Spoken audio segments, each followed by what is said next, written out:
एक एक पत्ती को हम पानी नहीं देंगे।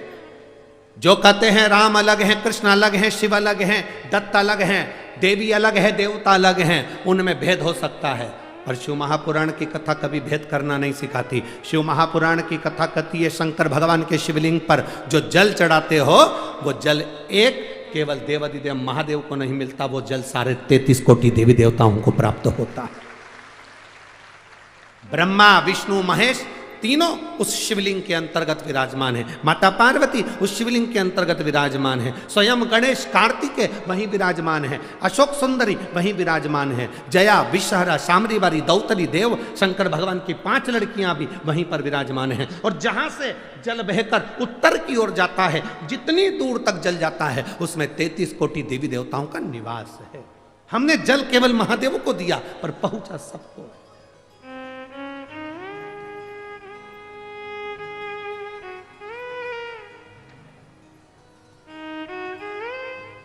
आप में से कितने लोग हैं जो शंकर जी को रोज 1 लोटा जल चढ़ाते हैं? उठाओ जरा हाथ। सभी हो? धर लो, वापिस धरो, वापिस धरो। बहुत बढ़िया, जाना चाहिए। तेरे मंदिर में आना मेरा काम है और मेरी बिगड़ी बनाना तेरा काम। ये उसके ऊपर निर्भर करता है। हमारा फर्ज है हम उसके दरवाजे तक जाएं। मेरी अमरावती की जीजियों और मेरे अमरावती के जी जाओ, एक बात अपने भीतर उतार कर रखना मेरी बेटी और मेरे बेटाओं, यहां आए हो खाली तो नहीं जाओगे, ये मेरा विश्वास कहता है। खाली नहीं जा सकते,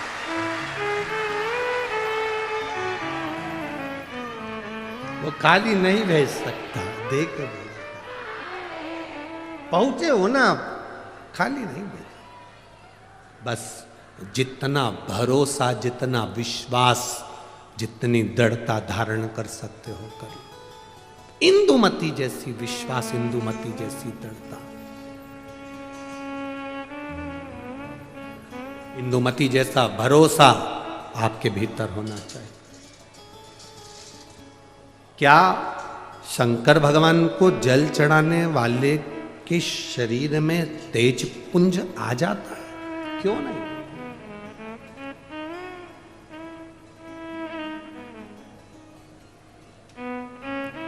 शंकर का मंदिर है क्या? शिव का मंदिर क्या है? शिवालय क्या है? भगवान शंकर के मंदिर में ये दरवाजे, ये ताले तो अब लगना चालू हुए। पहले शंकर जी का जो शिवलिंग होता था वो खुले में रखा होता था। कई बुजुर्ग माताएं यहां पर बैठी होंगी, बुजुर्ग भाई लोग बैठे होंगे, उनके स्मरण में होगा। तुम्हारे गांव में, खेड़े में, खेत में, जमीन पर ओटला बना होता था जिस पे शिवलिंग रखा होता था। मंदिर नहीं होता था, दरवाजे नहीं होते थे, खुला।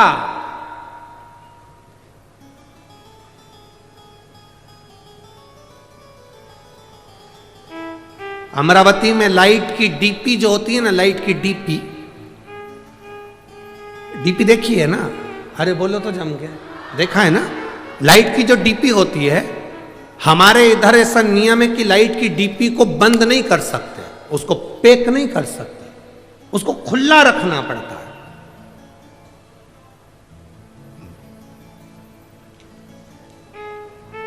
लाइट की डीपी को खुला रखेंगे तो वो ऊर्जा प्रदान करती। और कोई लाइट की डीपी खुली है और अचानक जाकर कोई छू ले तो करंट लगेगा कि नहीं लगेगा? अरे बोलो तो जम के, लगेगा ना? खुली। और कई कई जगह तो लिखा रहता है डीपी से इतनी दूरी बनाकर चलना, पास में से मत चलना, नजदीक से मत जाना, इतनी दूर से वो डीपी खींच लेती है और करंट लग जाता है। कई कई डीपियों में इतना बल होता है कि दूर से खींच लेती है। हमारे यहां जितने शंकर के शिवालय थे खुले थे, खुले। कोई भक्त दूर से भी भगवान का नाम लेकर जा रहा है तो मेरा महादेव उसको खींच लेता है, मेरा शिव उसे खींच लेता है। वो बल, वो पावर मेरे देवाधिदेव महादेव। अकाल मृत्यु वो मरे जो काम करे चंडाल का, काल उसका क्या बिगाड़े जो भक्त हो महा काल का। जो शिव की आराधना करता हो, शंकर का उपासक हो, जो शिव का गुणगान करता हो, जो शिव भक्ति में डूबा हुआ, उसको क्या दुख, क्या तकलीफ।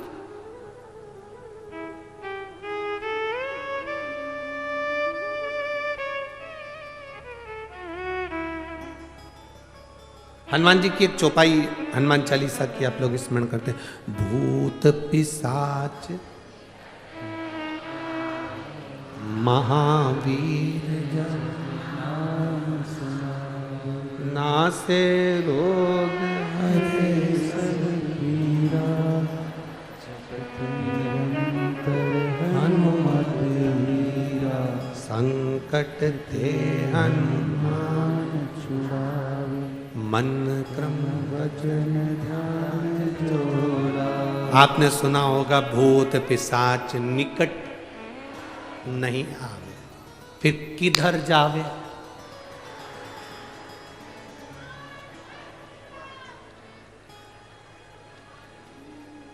भूत पिशाच निकट।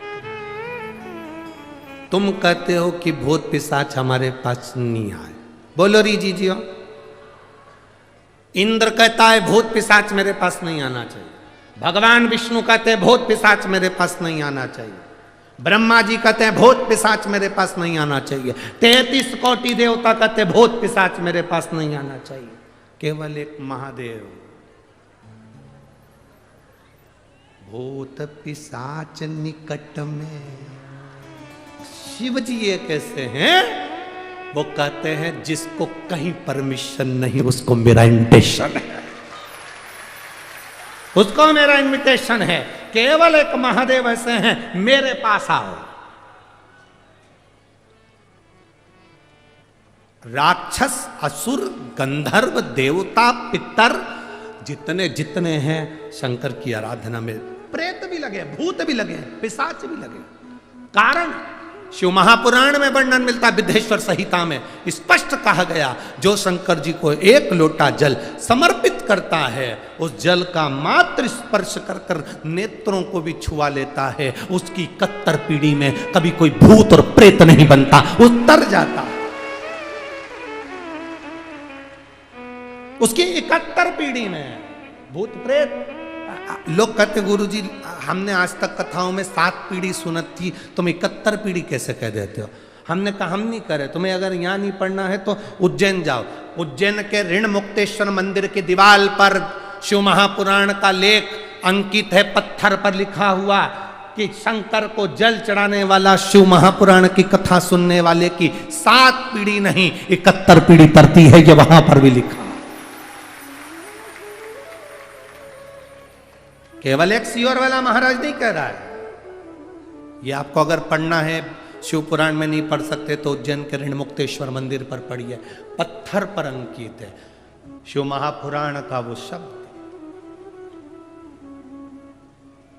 जिसको कोई नहीं अपनाता उसको मेरा महादेव अपनाता है। मेरी जीजियों, करोड़पति को कोई भी बुला लेगा, धनपति को कोई भी बुला लेगा, गरीब बड़े को बुलाने में थोड़ा सा लोग हिचकिचाते हैं। तुम्हारे यहाँ पर ऐसा होता हो तो बात दूसरी होगी कि तुम्हारे यहाँ पर कोई रिसोर्ट में शादी कर रहा हो और अनाथालय से या वृद्धाश्रम से किसी को बुलाते हो। हमें तो नहीं लगता कि बुलाते होंगे, हमें नहीं लगता। शादी में, अनाथालय में डोनेशन दे सकते हैं, वृद्धाश्रम में डोनेशन दे सकते हैं, पर अपने घर की शादी में कोई वृद्धाश्रम या अनाथालय में डोनेशन की जगह इनविटेशन नहीं देता। कोई नहीं बुलाता उनको, डोनेशन दे देंगे, पैसे दे देंगे, वहीं पर खाना खिला देंगे, पर अपने घर की शादी में कोई नहीं बुलाता। केवल एक देव अधिदेव महादेव ऐसे थे जिनकी शादी में डोनेशन नहीं दिया गया, इनविटेशन दिया गया। साहब आओ मेरी शादी है। केवल महादेव की शादी में सबको इनविटेशन दिया गया, आओ महादेव की शादी है, जहां सब आ सकते, सब समाहित हो सकते हैं। जो आता है शंकर की चौखट पर, शिवालय में शिव के द्वार पर जो पांव रखा, शंकर की चौखट पर जो पांव रखा, शंकर के द्वार पर जो पांव रखकर अंदर आ जाता है, वो शंकर का हो जाता है। फिर वो न भूत, न प्रेत, न पिशाच, न डाकनी, कुछ नहीं बनता। वो शंकर का है और शंकर का ही रहता है। अंत में उसकी मुक्ति श्रेष्ठ हो जाती है। हमेशा ये मन में विचार लेकर आओ कि हम शिव जी के इतने प्रिय हैं कि शंकर भगवान हमको खींचकर अपने मंदिर तक बुला लेते हैं और एक लोटा जल चढ़वा लेते हैं। आप इस चीज का गर्व करें कि हम शिव के प्रिय हैं।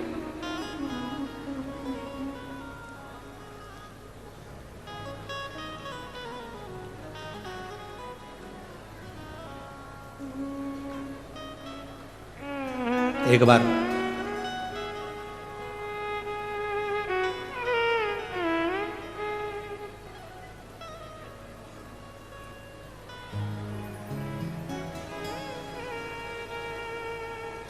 इसी विदर्भ की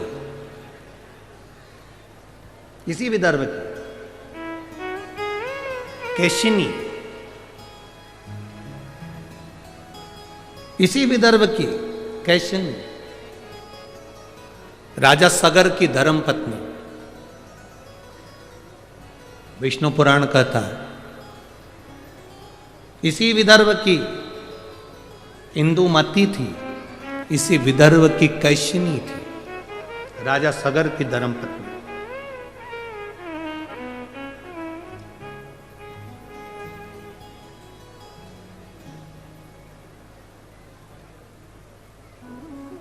जिसका एक नियम बड़ा पक्का था।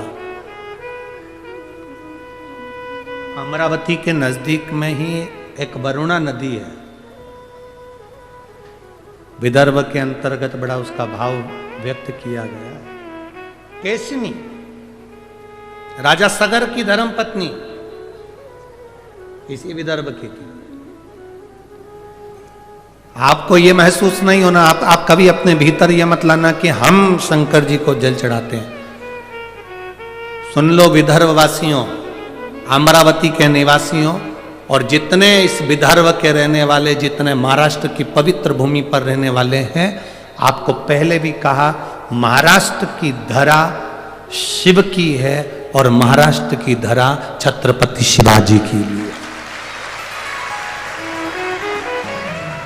छत्रपति शिवाजी की भी यह धरा है, वीर शिवाजी की भी यह धरा है और शिव की भी यह धरा, शिव और शिवाजी दोनों की।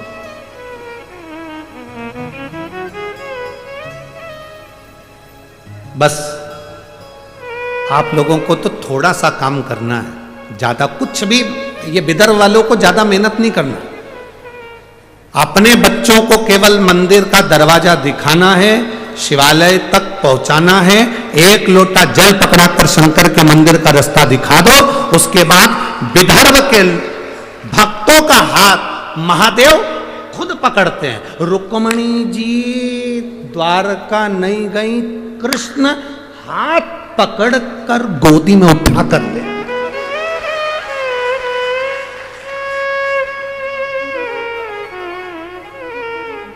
इंदुमती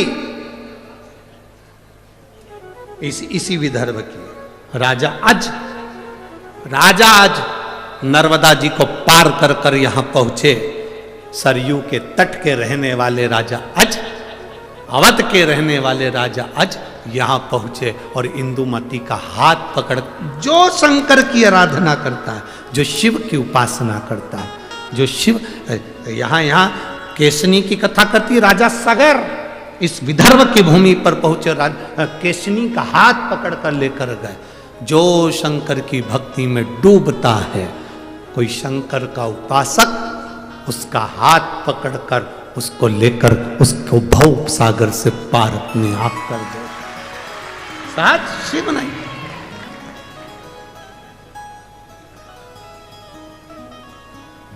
विदर्भ की भूमि पर तो इतना शिव की कृपा, इतनी करुणा है यहां।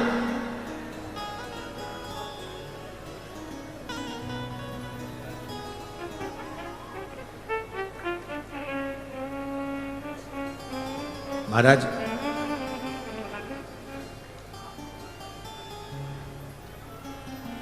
इसी विदर्भ की थी कैशिनी, राजा सगर की धर्म पत्नी।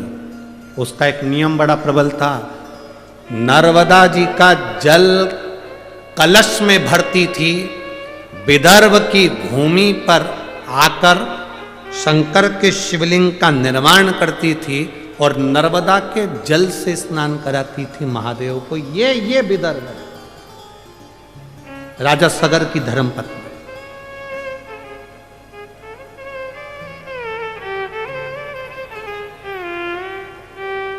अब जरा विचार कर लो, राजा सगर की धर्मपत्नी नर्मदा जी से जल लेकर आकर विदर्भ के शिवलिंग पर जल चढ़ाती थी, इंदुमती शिवलिंग को जल चढ़ाती थी।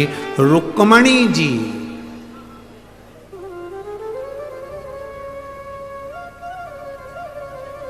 एक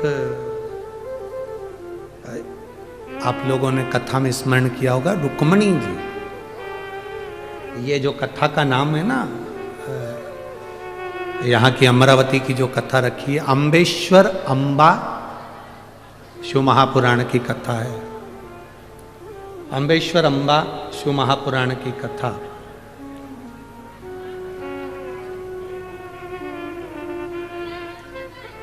इसी विदर्भ की भूमि पर माता रुक्मणी जी ने भी शंकर को जल चढ़ाया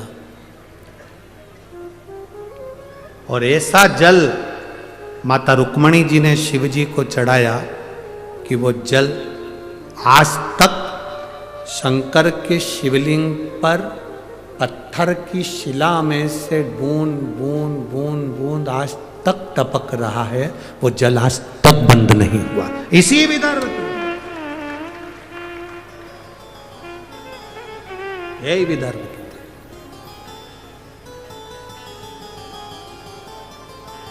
कितना। अब आप सोचिए कि आप शिव को जल चढ़ा रहे, ना ना ना, शिव खुद पकड़कर आपको मंदिर तक लेकर जाते। और मेरी जीजियों और मेरे जीजाओं, मेरी बेटियों, मेरे बेटाओं, माताओं, एक बात अपने हृदय में बिठा कर रखना कि शिव महापुराण की कथा में तुम लोग पहुंचे हो, तुम हल्के पुल्के नहीं हो, तुम शंकर के कुछ अपने हो, इसलिए उसने खींच कर यहां बुलाया। उसने खींच कर बुलाया है तुमको। शिव महापुराण की कथा सुनवा रहा है वो, बिठा रहा है वो, तुम गुणगान कर रहे हो, श्री शिवाय नमस्तुभ्यम कर रहे हो, नमः शिवाय कर रहे हो, पंचाक्षर षडाक्षर ओम नमः शिवाय का जाप कर रहे हो। ये उसकी कृपा से। अगर उसकी कृपा नहीं होती तो वर्णन आता है, देवराज नाम का ब्राह्मण चोरी का धन लेकर शंकर के मंदिर में पहुंच गया। किसी ने एक प्रश्न खड़ा कर दिया कि चोरी का धन लेकर गया तो और शंकर जी के मंदिर में पहुंच गया। चोरी का धन और शिव जी के मंदिर में पहुंच गया। कभी कभी कोई अन्न, कभी कभी कोई धन अच्छा होता है तो चोटे को भी मंदिर का रास्ता दिखा देता है। कभी कभी कोई अन्न, कोई धन। भागवत किस किसने सुनी है? हाथ उठाओ जल्दी। सबने सुनी है भागवत? ठीक है। राजा बलि का चरित्र सुना है? अरे बोलो तो जम के। वामन भगवान की कथा सुनी है? वामन भगवान राजा बलि के दरवाजे पर 3 पग भूमि मांगने क्यों गए? ऐसा राजा बलि ने कौन सा पुण्य कर दिया था कि भगवान को उसके दरवाजे पर भिक्षा मांगना पड़ी?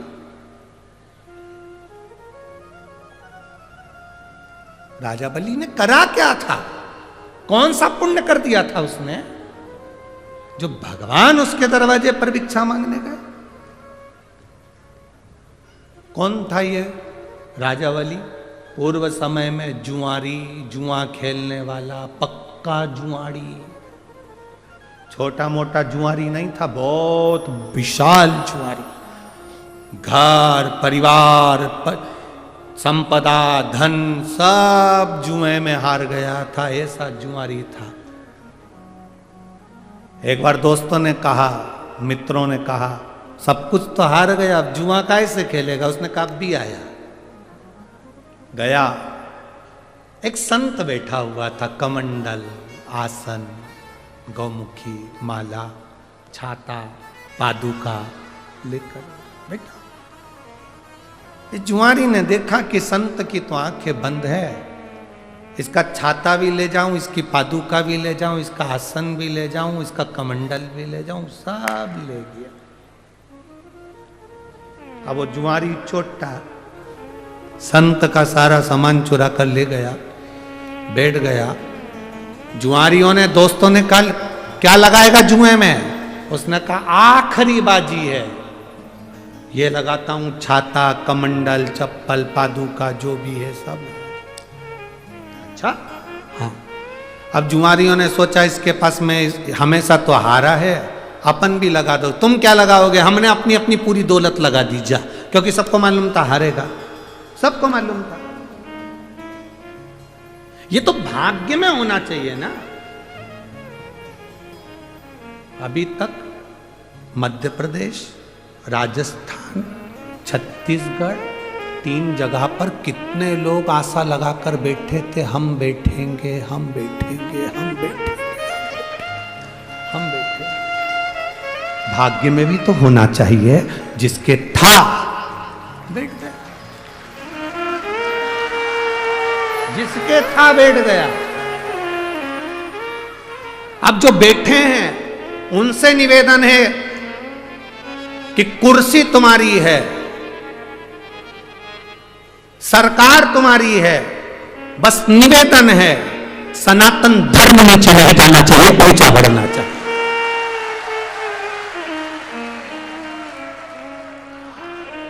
और मैं मध्य प्रदेश के मुख्यमंत्री जी डॉक्टर मोहन यादव जी को धन्यवाद दूंगा।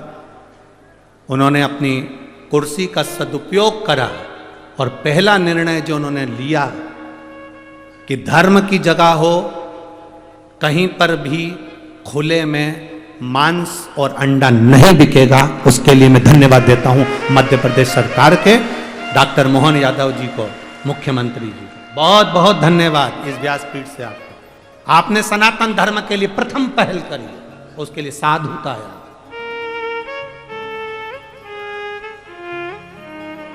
धन्यवाद।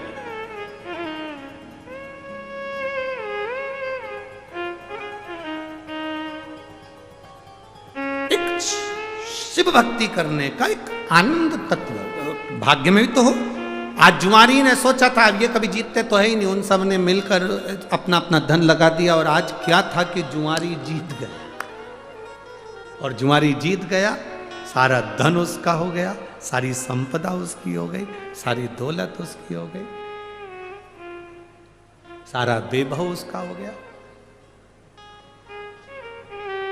जब धन बढ़ता है, पैसा बढ़ता है, सत्ता बढ़ती है, दौलत बढ़ती है, तो 3 मित्र बन जाते हैं, सबके बनते हैं। यहां जितने पैसे वाले बैठे रहेंगे उनके भी 3 मित्र होंगे।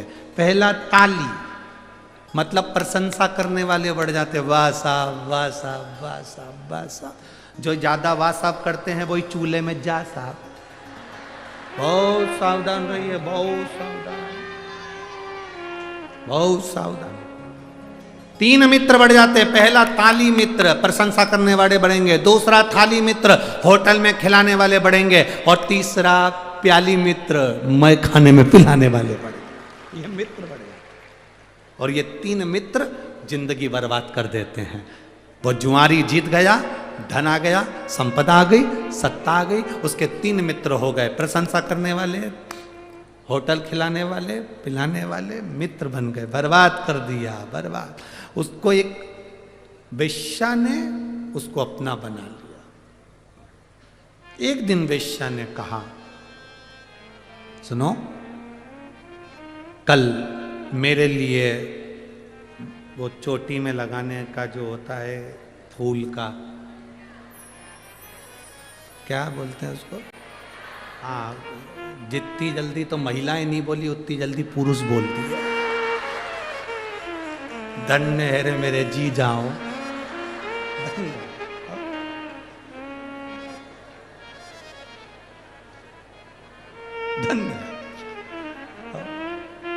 अब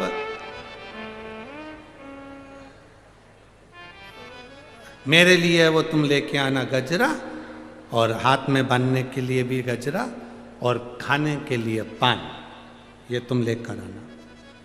वेश्या ने जुआरी से कह दिया। जुआरी गया, खूब नशे में धुत होकर गजरा पान लेकर चला।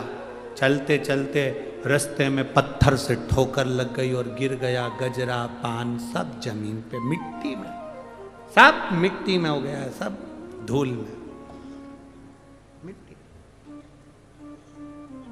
होश आया थोड़ी देर बाद, उठा, नशे में धुत था, गजरा बेणी पान देखा तो सब धूल में था। वेश्या क्या लेकर जाऊंगा तो वो मुझे मार के भगा देगी, अब ये क्या करूं। सामने शंकर का शिवालय था। उसने देखा कि इसी ने मेरी वेश्या के फूल पे नजर लगा दी। नशे में डोलता डोलता शंकर के मंदिर में गया, बेणी फूल गजरा पान शंकर के शिवलिंग पे फेंक दिया। ले तू खा ले। चला आगे जाकर एक कुएं में गिर गया, मर गया। ऊपर गया, पाप पुण्य गिने, इसने कितने पाप कितने पुण्य करे। चित्रगुप्त महाराज ने कहा इसने कोई पुण्य नहीं करा, सब पाप ही पाप करे। धर्मराज बोले इसने एक पुण्य करा, मरने से पहले इसने गजरा और पान शंकर जी को दिया। चित्रगुप्त महाराज बोले दिया विया नहीं है, वो तो मिट्टी में हो गया था, वेश्या नहीं लेती तो शंकर जी को दे दिया। ये दुनिया के लोग बहुत चतुर है। अच्छी साड़ी होती है तो खुद पहनते हैं, बहुत अच्छी होती है तो लड़की को देते हैं, और अच्छी होती है तो बहू को देते हैं, जरा सी भी गड़बड़ होती है तो भागवत पे चढ़ा देते हैं। ये बहुत चतुर है। खुद को खाने के लिए थाली भर कर चाहिए, और भगवान को जब सवेरे सवेरे अपने छोटे से देवालय में पूजन करने बैठती है तो इतनी सी शक्कर, इतनी सी, और कटोरी भी कितनी बड़ी है, इतनी सी। और मंदिर में देवालय में देवता कितने, गणेश जी, अंबा माता, दत्त भगवान, शंकर जी, रामेश्वर भगवान। द्वारका गई थी तो वो भी थे, बद्रीनाथ गई तो वो भी थे। ना जाने कजन कितने देवता इतने से मंदिर में, और अभी भी कहीं दर्शन करने गई होगी तो गणेश जी ने शंकर जी से कह दिया खसक के बैठो, आ रही और ला रही होगी इकट्ठे। इतना सा देवालय, इतने सारे देवता, और सवेरे से इतनी सी शक्कर लेके बैठी है। मात पिता तुम शरण गऊ में किसकी। भगवान भी मन में सोचे इतनी सी लाई तू कहीं पे भी जा, क्या काम करी इतनी सी।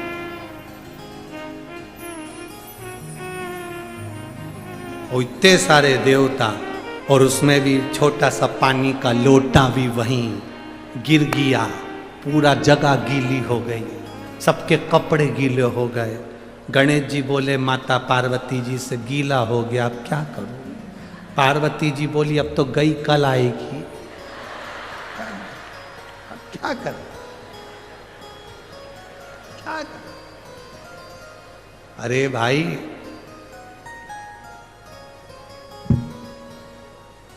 एक साध लो सब सद गया, एक पे जल चढ़ा लो सब पे चढ़ गया।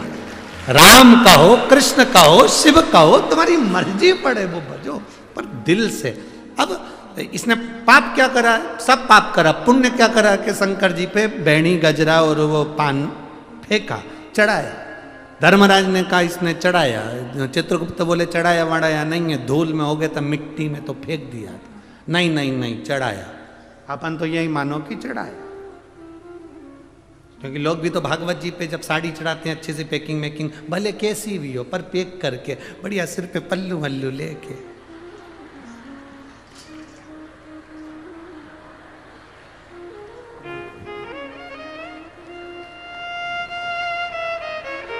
ये कमी अभी अभी फोटो अभी कमी है ये फोटो तो अंदर। जब पंडित जी साड़ी लेके गए, जब तुम नहीं पहने, तुम्हारी बहू नहीं पहने, तुम्हारी बेटी नहीं पहने, तो पंडित की पंडिताइन पहने।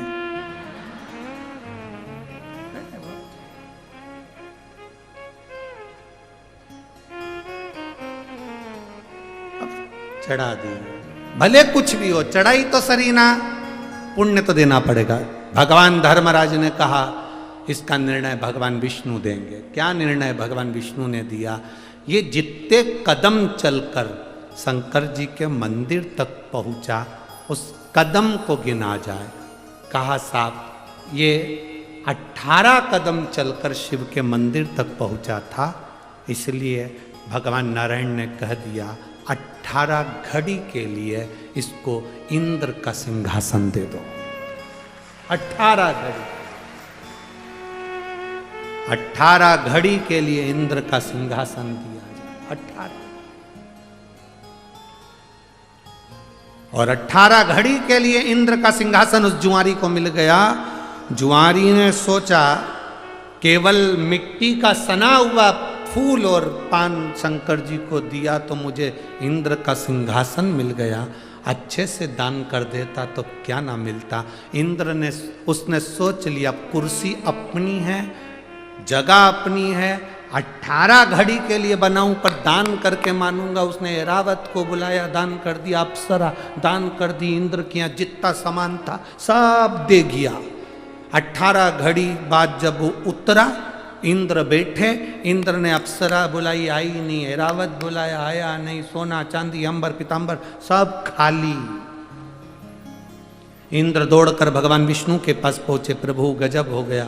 भगवान ने पूछा क्या हो गया?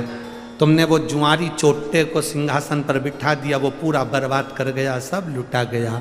भगवान नारायण बोले रे इंद्र, जो तू इतने सालों में नहीं करा वो 18 घड़ी में कर गया। 18 घड़ी में कर गया जो तू इतने सालों में नहीं करा, इतने सालों में ना कर पाया, वो 18 घड़ी में कर कर निकल गया। भगवान विष्णु को बड़ी प्रसन्नता हुई, इंद्र का हाथ पकड़ा, उस जुआरी के सामने पहुंच गए और भगवान विष्णु ने कहा जुआरी, तूने शंकर के मंदिर में जो फूल और पत्ती दी है उससे मैं इतना खुश हूं कि पृथ्वी पर तू राजा बलि बनेगा, तेरे दरवाजे पर ये नारायण भिक्षा मांगने के लिए खड़ा होगा। भिक्षा मांगने के लिए जरा विचार करना, शिव के मंदिर में अनायास मिट्टी की सनी हुई माला और पान भी अगर शंकर के मंदिर में दे दिया गया तो मेरे शिव ने कृपा कर दी, मेरे भोलेनाथ ने करुणा कर दी। जरा विचार करना, हम रोज महादेव को एक लोटा जल चढ़ाते हैं, रोज भगवान शंकर का गुणगान करते हैं, शिव को बेलपत्र समर्पित करते हैं, तो क्या महादेव हमको नहीं देगा? ये बच्चों में जागरूकता उत्पन्न करना ये आपकी जवाबदारी, आपको कहना पड़ेगा। सारी समस्या का हल एक लोटा। आप जाओ शिव के मंदिर, आप जाओ शंकर की आराधना,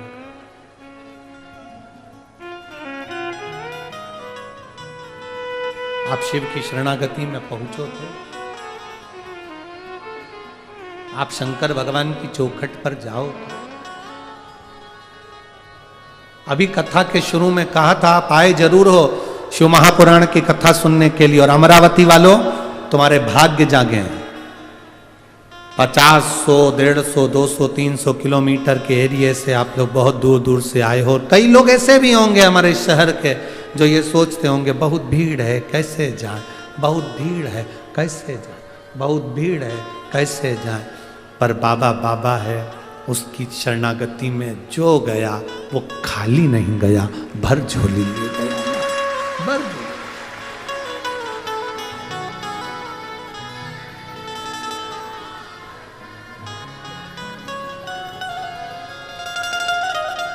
मेरे भोले तेरा सहारा मेरे भोले तेरा सहारा है, मेरी नैया का तू किनारा है, मेरी नैया का तू किनारा है। ये उसकी कृपा बिना नहीं। देवराज चोरी का धन लेकर शिव जी के मंदिर में पहुंच गया। शरीर में ताप है, दुख है, शरीर में ताप हो रहा है, शरीर में कष्ट हो रहा है, बुखार आ रहा है। शिव मंदिर में गया, पहुंचा,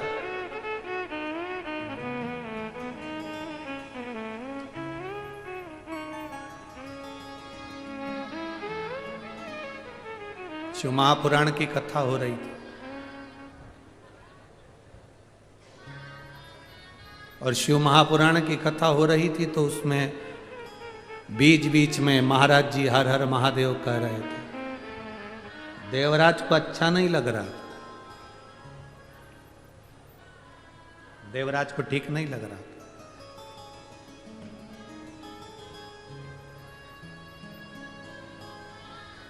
बहुत अच्छे से सुनना।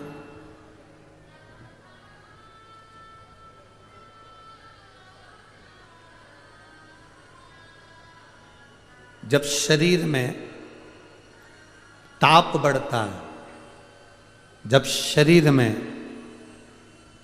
ताप बढ़ता है, जब शरीर में बुखार आता है, जब शरीर में कष्ट आता है, जब शरीर में ताप बढ़ता है तो भोजन छूट जाता है।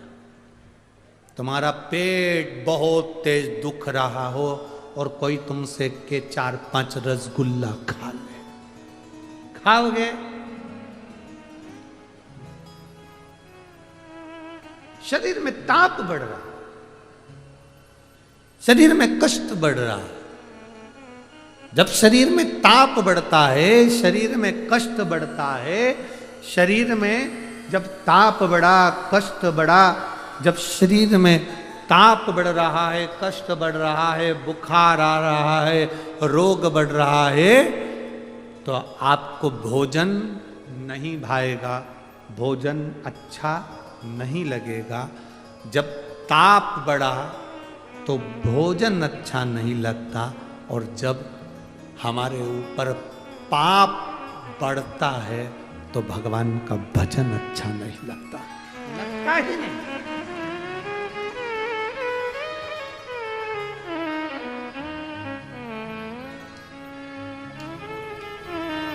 पाप बढ़ने पर भोजन, पाप बढ़ने पर भजन अच्छा नहीं लगेगा। जब पाप कर्म बढ़ता है तो भजन में मन नहीं लगता, भक्ति में मन नहीं लगता, स्मरण में मन नहीं लगता। शिव कथा कर रही है, भगवान शंकर का गुणगान कर रहा है।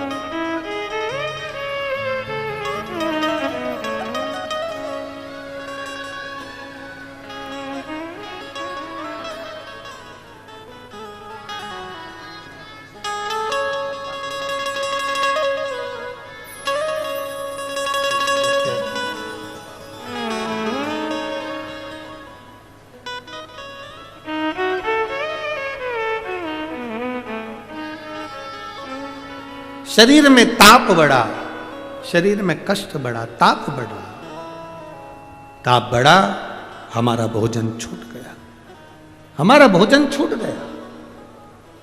पाप बढ़ा तो हमारा भजन छूट गया। यहां पर कई माताएं बैठी हैं जिनके घर में रोज प्रतिदिन शाम के समय लोग बैठते थे, भजन करते थे, कीर्तन करते थे, अच्छी बात करते थे, भगवान का पूजन भजन होता था, स्मरण होता था, भक्ति होती थी। कुछ 2-4 साल 8 साल से कुछ ऐसा हो रहा होगा कि घर में हमारा मन नहीं लगता, पूजन में मन नहीं लगता, भजन में मन नहीं लगता। पहले मैं बैठकर हनुमान चालीसा पढ़ लेती थी, सुंदरकांड कर लेती थी, रामायण कर लेती थी, अब मन नहीं लगता गुरुजी। समझ में नहीं आता। क्यों नहीं लग रहा? समझ में नहीं आता।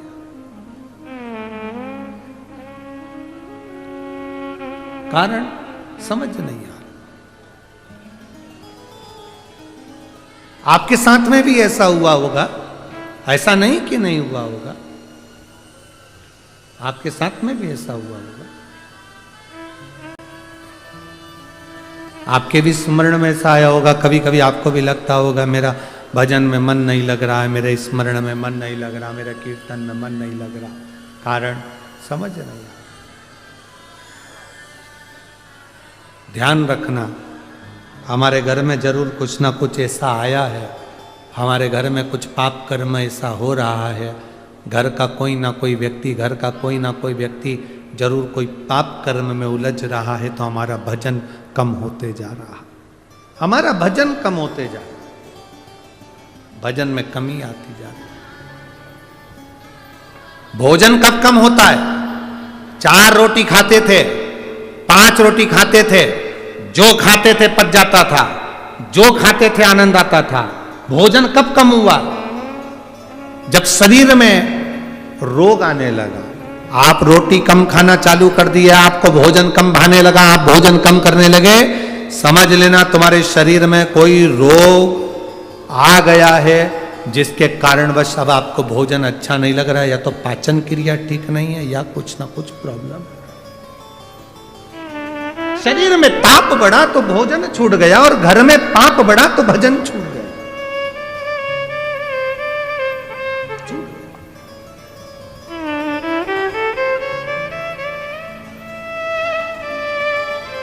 भोजन भी अच्छा कर रहे हो और भजन भी अच्छा कर रहे हो, तो समझ लेना कि शिव जी की कृपा है, बाबा की बड़ी करुणा है। दुनिया का सबसे सुखी व्यक्ति कौन सा है? जिसका शरीर स्वस्थ है। प्रथम सुख, जम के बोलिए जरा, प्रथम सुख निरोगी काया। ये शरीर ठीक है, आप आनंद में। कष्ट है, समझ लो कि अब हमारा थोड़ा सा शरीर ठीक नहीं है, तो भजन भी छूट रहा है और भोजन भी छूट रहा है। कोई ने सही कहा है कि लोन लेना सरल है, पर लोन चुकाना कठिन है। कोई भी कह देगा लोन ले लो, गाड़ी उठा लो, बंगला बना लो, फ्लैट ले लो, लोन ले लो, लोन ले लो। लोन देने वाले तो बहुत मिलेंगे, उधार देने वाले बहुत मिलेंगे। लोन लेना सरल है, पर लोन चुकाना कठिन है। उसी तरह शिव महापुराण की कथा कहती है, पाप करना सरल है। गाली दे दी, 2 मिनट में फ्री। क्रोध कर दिया, 2 मिनट में फ्री।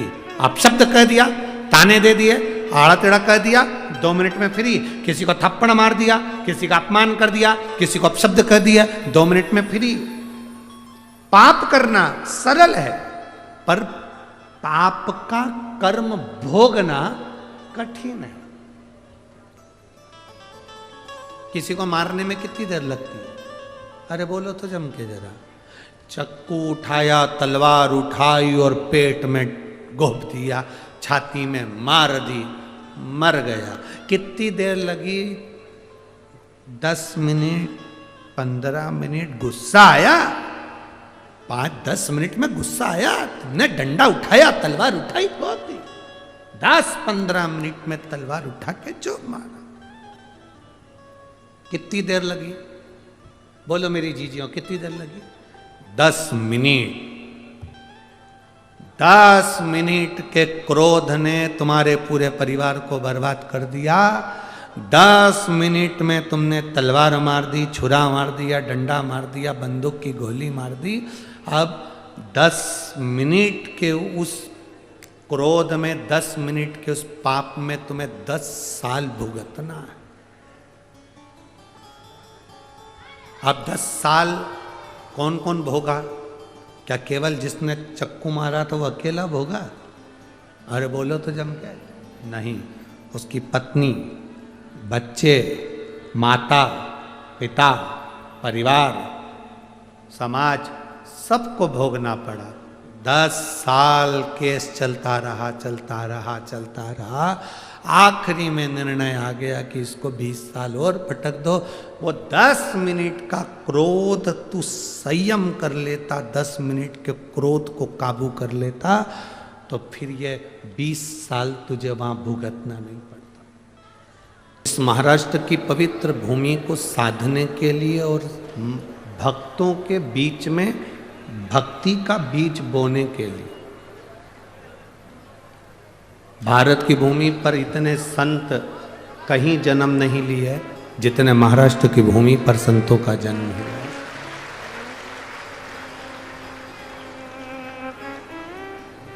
और कोई साधारण संत नहीं, इस महाराष्ट्र की पवित्र भूमि पर ऐसे ऐसे संतों का जन्म हुआ जिन्होंने प्राण भी त्यागे तो भगवान में समा गए।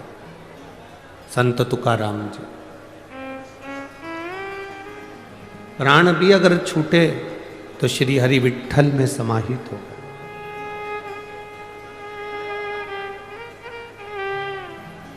जिन्होंने इतनी भक्ति, इतनी भजन, इतना स्मरण, इतना कीर्तन अपने जीवन में किया कि आज तक संत तुकाराम जी हुए, नामदेव जी हुए, मुक्ताबाई हुई, ऐसे कई संत, साधु, सन्यासी, तपस्वी, साधक जो देते रहे इस महाराष्ट्र की पवित्र भूमि को प्रबल बनाते रहे। आज 5 दिन का जो यीशु महापुराण की कथा मिली है, आपके आसपास में कई लोग बैठे होंगे जो बोलते रहेंगे, बातचीत करते रहेंगे, पर हमारा तो निवेदन केवल इतना है, 5 दिन मिले हैं, 200-500 रुपये खर्च कर कर आप इस कथा के पंडाल तक पहुँचे हो, मेहनत कर कर पैदल चलकर आधा किलोमीटर दूर कथा में जाकर बैठे हो। व्यर्थ की बात में नहीं पड़ना, व्यर्थ का समय खोटी मत करना। जितनी कथा मिल जाए, भगवान का नाम जाप करने का मौका मिल जाए, उसको दिल से सुनना, तो मेरा महादेव भी दिल से देकर भेजेगा। अपने समय को व्यर्थ मत जाने दो। आने वाले आएंगे, जाने वाले जाएंगे, बोलने वाले बोलते रहेंगे, पर आपके नगर में, आपके शहर में, आपके क्षेत्र में ना जाने कौन सा पुण्य आप लोगों ने करा होगा। एक लोटा जल ना जाने कब से चढ़ाया होगा, तो यीशु महापुराण की कथा आपके क्षेत्र में पहुंची है।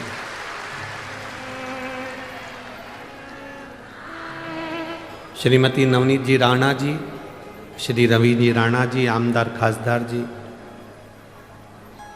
दोनों को धन्यवाद है जो अपने क्षेत्र के इन शिव भक्तों के लिए यीशु महापुराण की कथा को सीहोर से यहाँ तक लेकर आए। अब आपकी जवाबदारी है कि आप कितना ग्रहण कर सकते हो। स्कूल में टीचर एक होता है, स्टूडेंट बहुत सारे होते हैं। टीचर का काम है बोर्ड पर लिख देना, टीचर का काम है आपको समझा देना। अभी आपकी बुद्धि पर आधारित है कि आप टीचर से कितना ले सकते हैं, और टीचर ने जो बोर्ड पर लिखा उसको अपनी कॉपी में कितना उतार सकते हैं, ये आपके ऊपर निर्भर करता है। आप कितना ग्रहण करेंगे, आप कितना लेंगे, ये आपके ऊपर।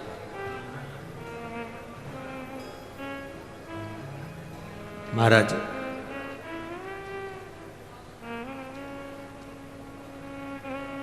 मांबा की पवित्र भूमि है अमरावती।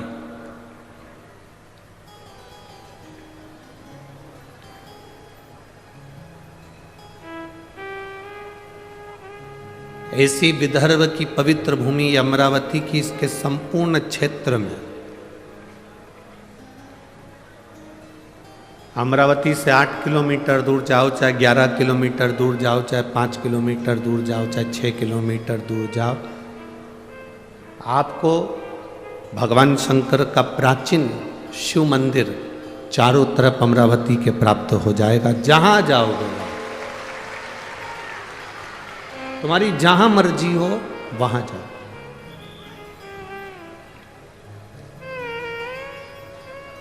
जहां तुम्हारा मन कर जाए।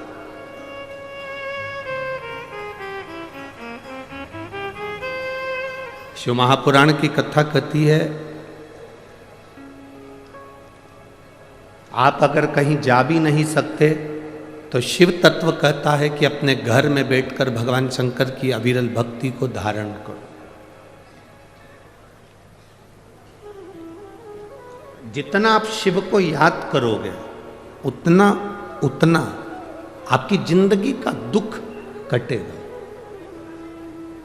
शिव महापुराण में कथा आती है कि माता सती यज्ञ की अग्नि में कूद कर अपने प्राणों को त्याग दी।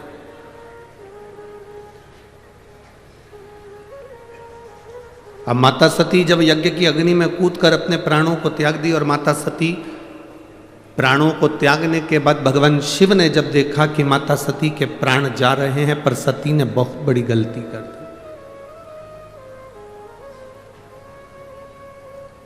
ये सती ने जो गलती करी, संसार का कोई व्यक्ति ऐसी गलती ना करे जो सती कर गई, जो माता सती ने करा है। क्या गलती सती ने करी? सती ने सबसे बड़ी गलती माता सती ने करी कि यज्ञ की अग्नि में सती कूद गई। हमारा सनातन धर्म कहता है कोई यज्ञ हो रहा हो, कोई अनुष्ठान हो रहा हो, कोई कथा हो रही हो, कोई प्रवचन हो रहे हो, कोई धर्म का आयोजन हो रहा हो, कोई धार्मिक आयोजन हो रहा हो, बन सके तो उसमें प्रयास करना कि अपने हाथ को आगे बढ़ाकर उस यज्ञ को पूर्ण कराने का प्रयास करना। अपना टांग, अपना पांव उसमें मत अड़ाना, नहीं तो सती जल जैसे जलकर भस्म होना पड़ सकता है। माता सती ने एक गलती कर दी कि यज्ञ के कुंड में माता सती चली।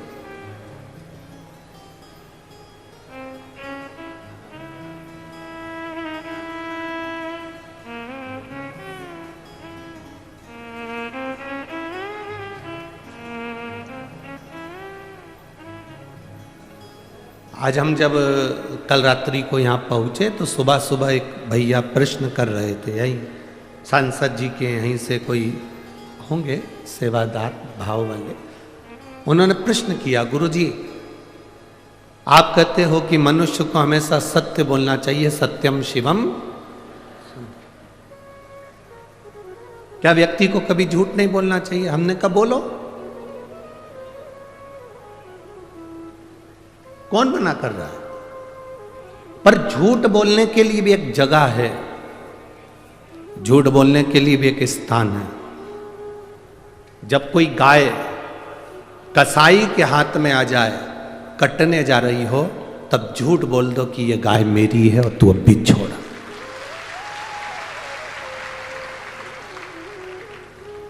झूठ बोलने के लिए भी एक स्थान बताया गया है कि उस स्थान पर झूठ बोल दो।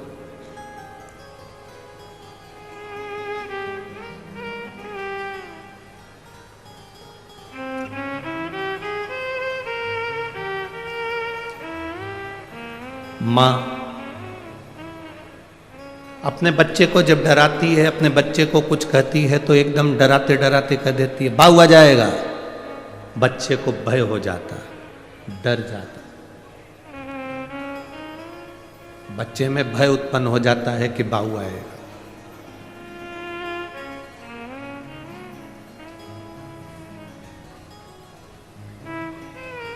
जैसे बच्चे में भय होता है कि बाऊ आ जाएगा तो बच्चा डर जाता है, उसी तरह जब हम प्रतिदिन पंचाक्षर मंत्र नमः शिवाय, षडाक्षर मंत्र ओम नमः शिवाय या श्री शिवाय नमस्तुभ्यम का जाप करते हैं तो मृत्यु को, पाप को, हमारे बेकार कर्म को भी भय लगता है कि मैं इसके नजदीक नहीं जाऊं। मंत्र का जाप, मंत्र का स्मरण, नाम का स्मरण जीव को एक आनंद की अनुभूति करा देता है।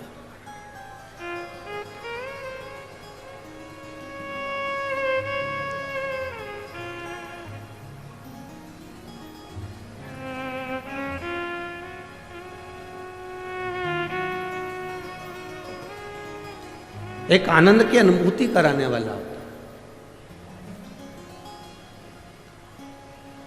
महाराज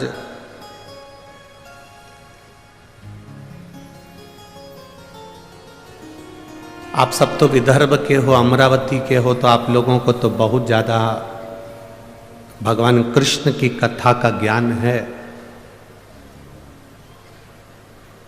आप सब बहुत विद्वान भी हैं, पर आपने कथा सुनी होगी भगवान कृष्ण की धर्म पत्नी रुक्मणी जी की बुआ।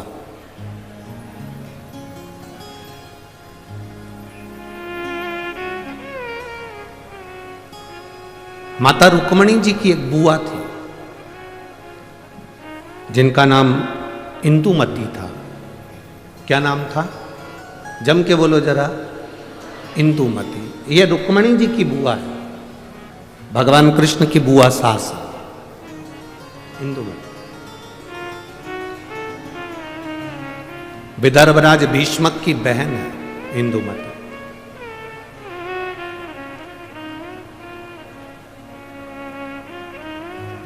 विदर्भ किस भूमि पर, पवित्र भूमि पर इंदुमती रहती, अपने भाई राजा भीष्मक के साथ में आनंद के साथ निवास करती।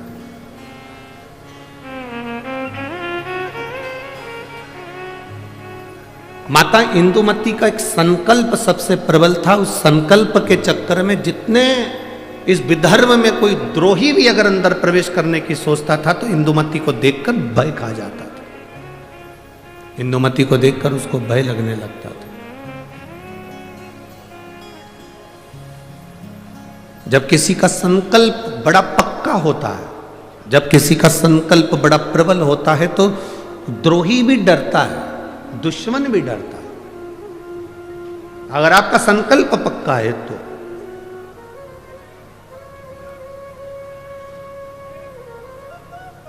रुक्मणी जी की बुआ इंदुमती का संकल्प बड़ा पक्का था।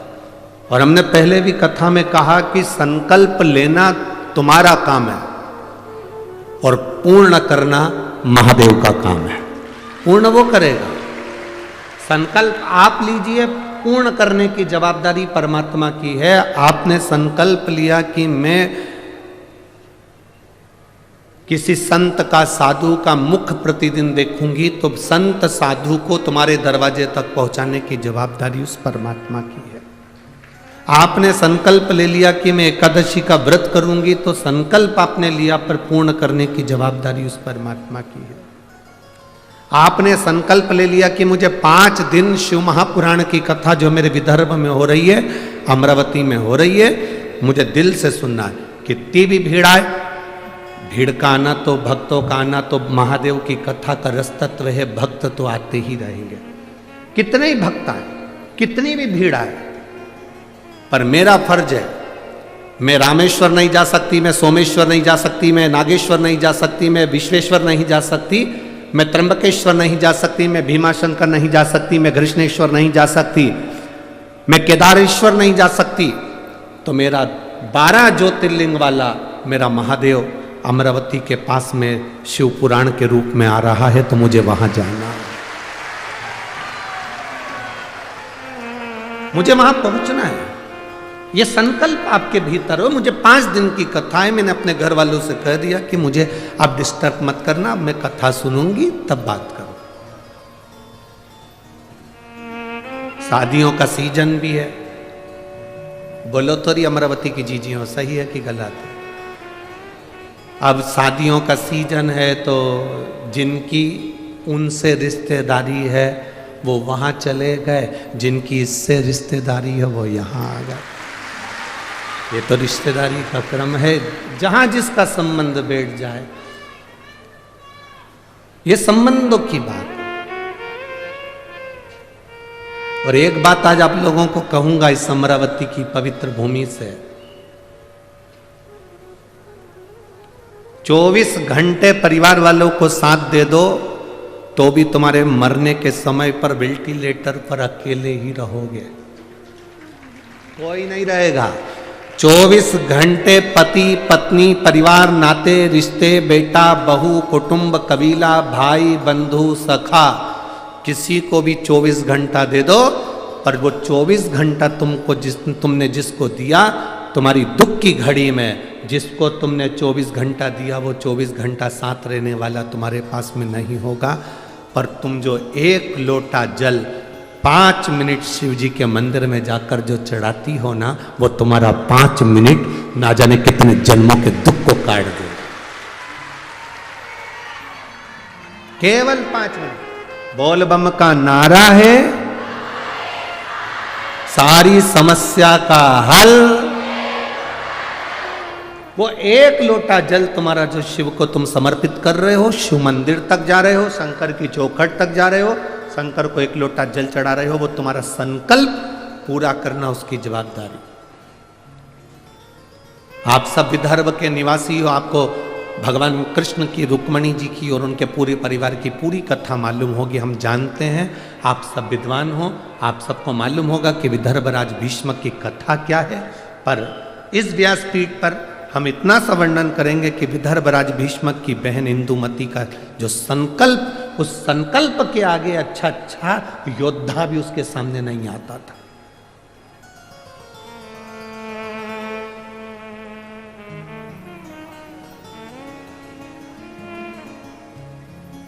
जैसे महाराष्ट्र की पवित्र मां अहिल्याबाई होलकर,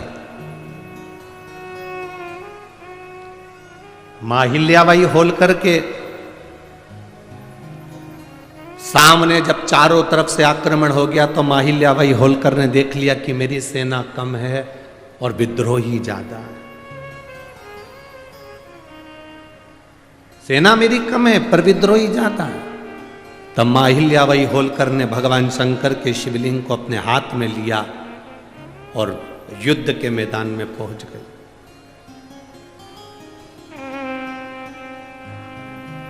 हंसते हैं लोग,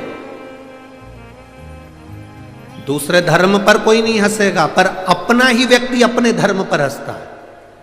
क्या शंकर जी को जल चढ़ाने से सब काम हो जाता है?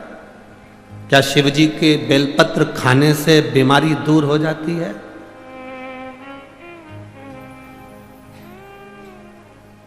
क्या श्री शिवाय नमस्तुभ्यम बोलने से कोई लाभ हो जाता है? ये पहले दिन के पत्र हैं, आधे इधर रखे हैं, थोड़े इधर। 5 दिन में पत्रों की संख्या, जिनके मन में संशय हो, इसमें मोबाइल नंबर भी रहता है, इसमें उनका एड्रेस भी रहता है, इसमें उनका फोन नंबर भी रहता है। आप उसको फोन लगाओ, उसके घर जाओ और मालूम करो कि बेलपत्री का क्या फल है, शंकर पर चढ़ाए हुए जल का आचमन करने का क्या फल है।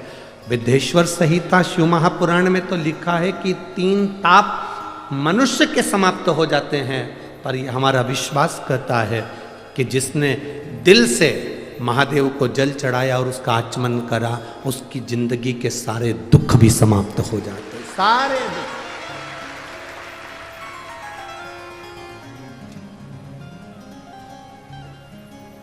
खाली ना जाता कोई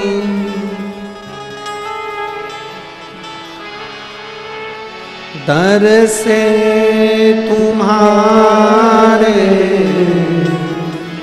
मैं भी खड़ा हूँ नंगी बाह पसार, अपने हृदय से लगा लो गिरा जा रहा हूँ, उठा लो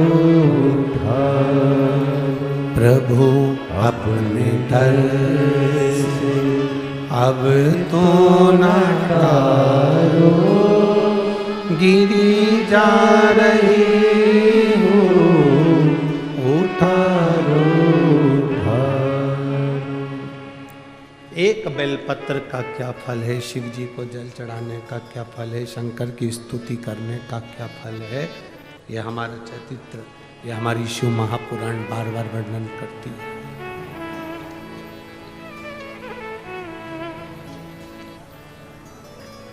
इंदुमती माता रुक्मणी जी की बुआ, विदर्भराज भीष्म की बहन इंदुमती बड़ी प्रबल, उसका संकल्प बड़ा प्रबल था, बहुत प्रबल।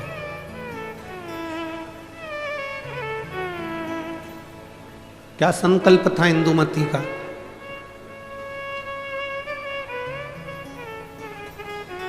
जिसका संकल्प प्रबल होता है उस संकल्प को पूर्ण करना महादेव का काम होता है, और जो संकल्प लेता है वो भी भटकता नहीं है।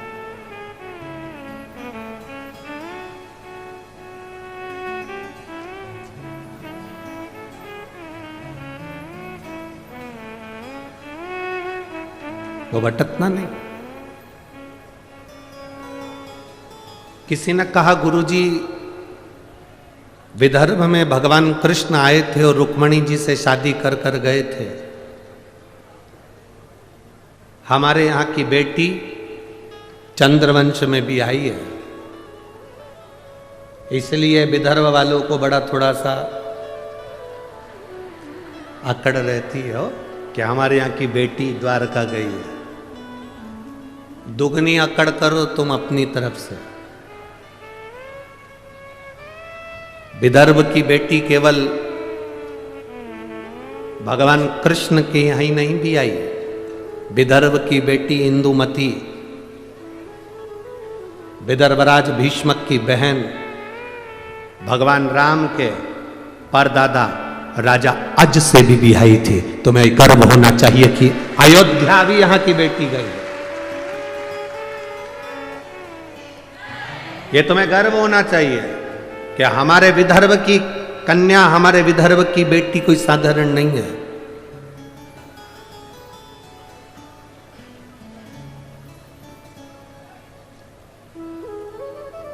विदर्भ की बेटियां संपूर्ण विश्व में कहीं ना कहीं अपनी ध्वजा पताका फहराती ही है, निश्चित। दूसरे को जान दो, यहीं देख लो कथा की यजमान। अब दूसरे की क्या चर्चा है?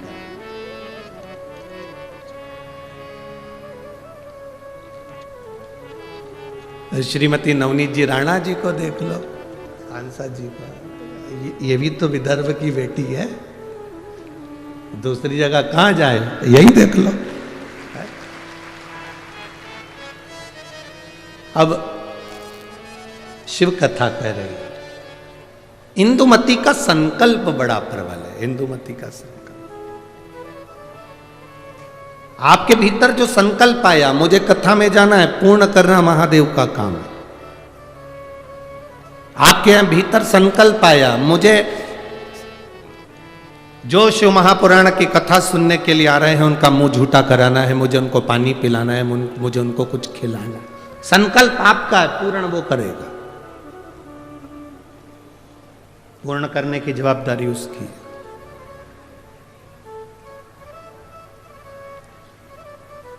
आप केवल संकल्प ले सकते हो, पर पूर्ण वही करता है।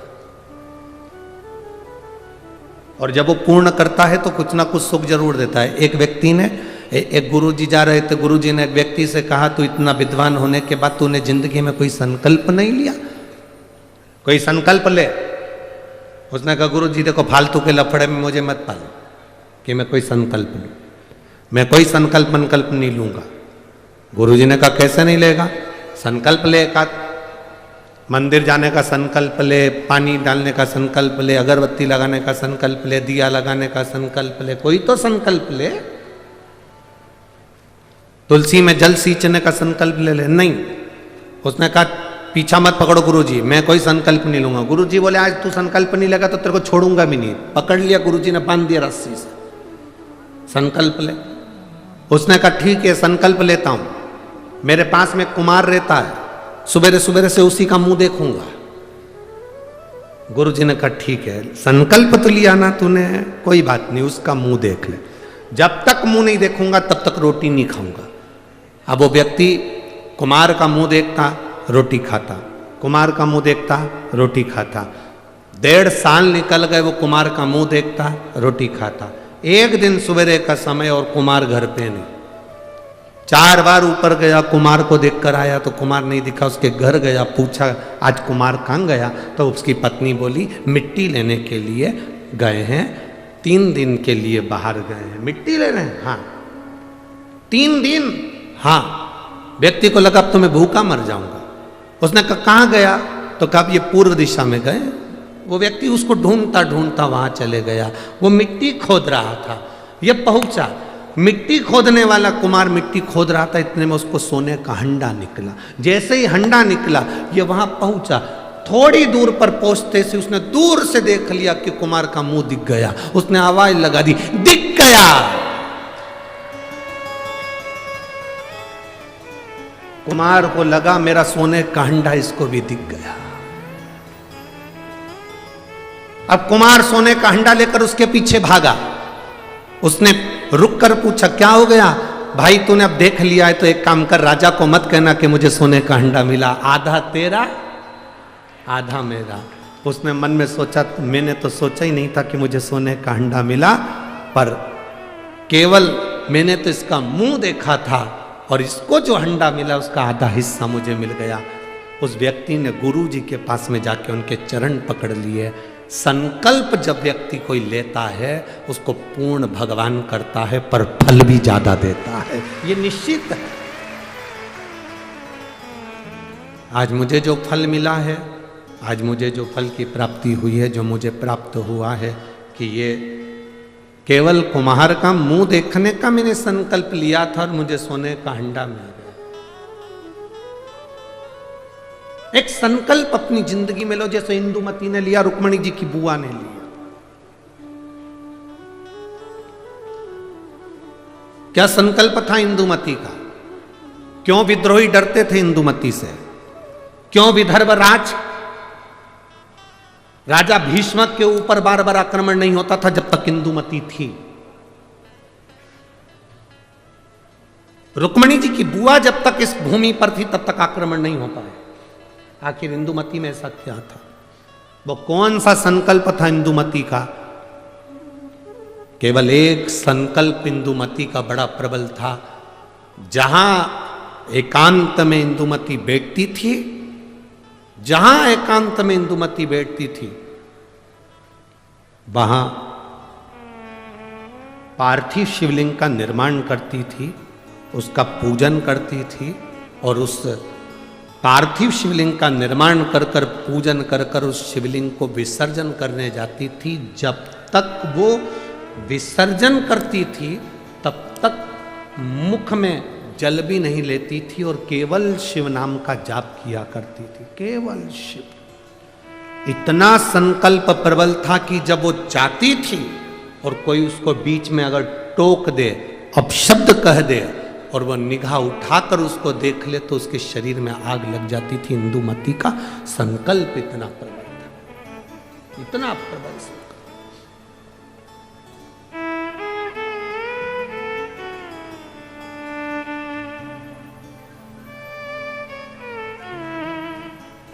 शिव महापुराण की कथा कहती है, शिव तत्व कहता है,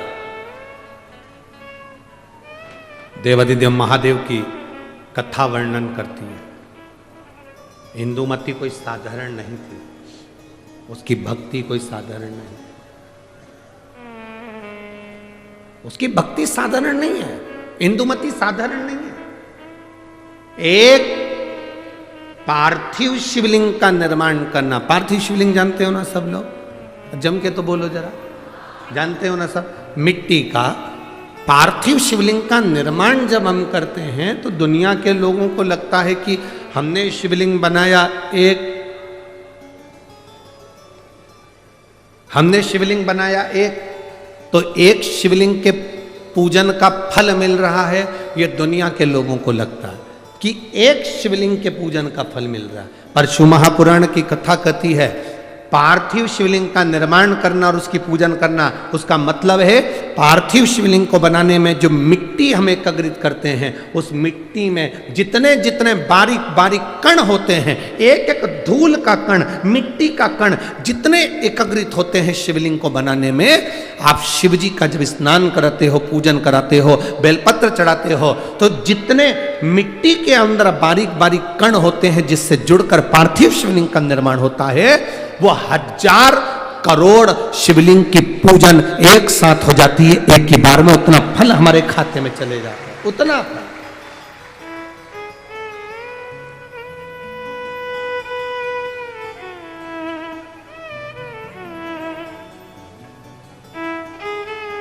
शंभो शरणे मांगू घड़ी रे, दुख काटो दया करी दर्शन आपो। शंभो शरणे मांगू घड़ी रे घड़ी, दुख काटो दया करी ने दर्शन आपो। एक पार्थिव शिवलिंग का निर्माण करना मतलब लाखों शंकर भगवान के स्वरूप की पूजन करना। एक पार्थिव शिवलिंग का निर्माण करना।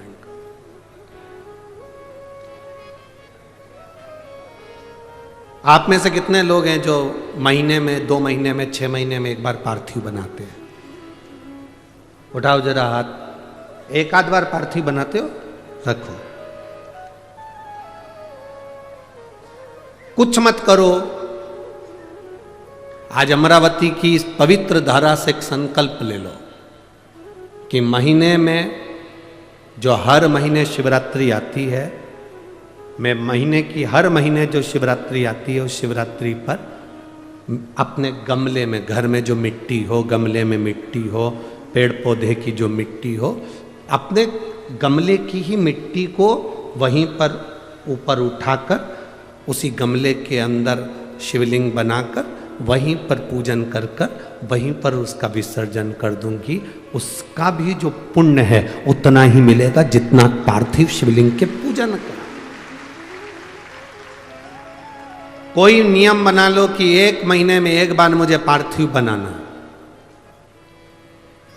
कोई नियम बना लो मैं 3 महीने में एक बार पार्थिव बनाऊंगी।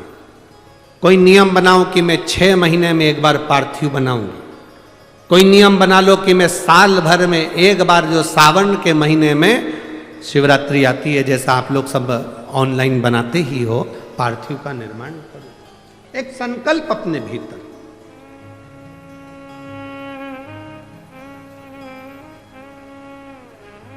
संकल्प का फल बाबा क्या देगा यह आपको बाद में मालूम पड़ेगा।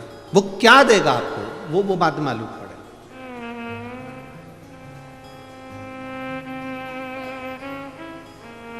और तेरी कृपा बिना न हिले एक भी अणु, लेते हैं श्वास तेरी कृपा से तनो तनो। हे गंगाधार मुक्ति द्वार ओमकार तू, भोले ओमकार तू। आयो शरण तिहार शंभो तार तार तू। बखान क्या करूं मैं राखों के ढेर का, चपटी भभूत में खजाना कुबेर का। हे गंगाधार मुक्ति द्वार ओमकार तू, भोले ओमकार तू। आयो शरण तिहार शंभो तार तार तू। एक संकल्प अपने भीतर होना चाहिए। जब हम संकल्प ले लेते हैं तो पूर्ण वो करता है और उसका फल भी बहुत देता है।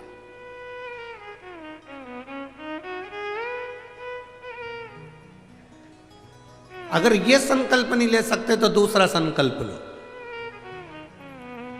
महीने में एक बार बेलपत्री के वृक्ष के नीचे जाऊंगी और बेलपत्री के वृक्ष के नीचे जल चढ़ाकर आऊंगी, जिससे बेलपत्र के वृक्ष की छांव मेरे मस्तक पर पड़े। कहते हैं एक बेलपत्र के वृक्ष में 33 कोटि देवी देवताओं का निवास होता है। जब एक बेलपत्र के वृक्ष के नीचे हम जाते हैं तो ये समझ लें कि 33 कोटि देवी देवताओं की छत्र छाया में हम पहुंच गए। 33 कोटि देवी देवताओं की छत्र छाया में हम पहुंचे। ये भाव अपने भीतर प्रकट करो।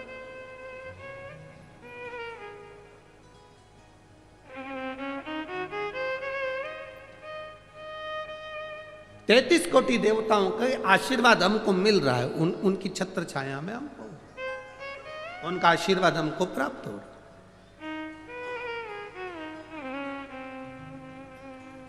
एक संकल्प अपने भीतर होना चाहिए। इंदुमती का संकल्प था शिवलिंग का निर्माण करना, पूजन करना, और उस शिवलिंग को जब तक वो विसर्जन नहीं कर देती तब तक वो बोलती नहीं, खाती नहीं, पीती नहीं। और कोई बीच में आकर अगर मान लो किसी सेना ने आक्रमण भी कर लिया तो उसको शस्त्र से लड़ने की जरूरत नहीं पड़ती थी। राजा भीष्मक, विदर्भराज भीष्मक शस्त्र लेकर आगे नहीं बढ़ता था। केवल इंदुमती का जो शिवलिंग का विसर्जन करने जाती थी इंदुमती, उसके नेत्र की ज्वाला इतनी प्रबल होती थी कि सामने जो सेना आती थी वो जलकर राख हो जाती थी, इसलिए कोई आक्रमण नहीं कर पाता था। इंदुमती का इतना इंदुमती के संकल्प का फल था, इतना।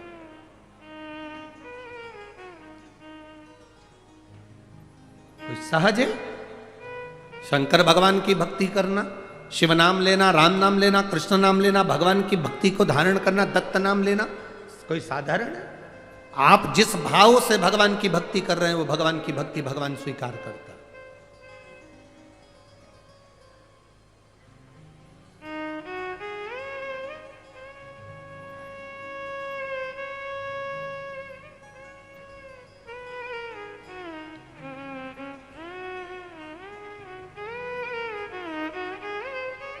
केवल मृत्यु लोक में बैठकर भगवान का नाम लेना और उस तक पहुंचना। आजकल के नवयुवक लड़के बहुत सारे प्रश्न करते हैं। नवयुवक लड़कों को जान दो, बहुत सारे ऐसे भी आते हैं मीडिया में भी कि ऐसे ऐसे प्रश्न करते हैं कि लगता है अपने को कि क्या प्रश्न करा।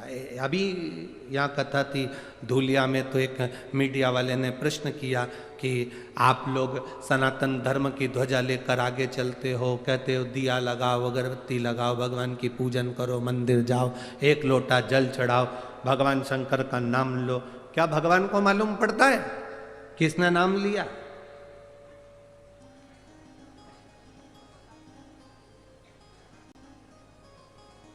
क्या उसको प्राप्त होता है? हमने धूलिया की कथा में एक बात कही थी कि आपके यहां केले का पेड़ लगा है, ठीक है? अरे बोलो तो जम के, ठीक है? केले के पेड़ को पानी देना है, इसमें केला लगाना है, तो एक एक पत्ती को पकड़कर पानी दोगे क्या? पानी कहां दोगे? नीचे जड़ में। तुमने जड़ में पानी दिया, केले की पत्ती में आखिरी सिरे तक वो पानी पहुंच गया और पत्ती गीली हो गई। एक एक फल में वो पानी पहुंच गया, उसके तने में पानी पहुंच गया, केले की एक एक पत्ती में पानी पहुंच गया, उसकी जड़ में पानी दिया और वो ऊपर तक पहुंच जाता है। उसी तरह जब हम नीचे देव अधिदेव महादेव को इस मृत्यु लोक में जल चढ़ाते हैं तो वो 33 कोटि देवताओं तक पहुंच जाता है।